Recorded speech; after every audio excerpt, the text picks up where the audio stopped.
Of all of the innovations FLOE has with dock and bolt lift systems, the exclusive vertical screwdriver VSD bolt lift may be the biggest advancement the industry has ever seen. VSD lifts use an industrial strength ball screw and ball nut, along with a gearhead motor, to move the lift cradle up and down. This design has many benefits all other lifts just don't have.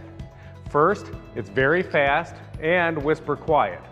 Also, the power transmission of a ball screw is extremely efficient, which means minimal friction and minimal power used.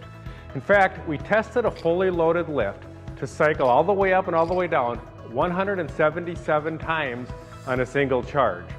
VSD lifts eliminate the spooling winch cable that will commonly wear out and break, as well as hydraulics that can eventually leak, causing many problems and high repair costs.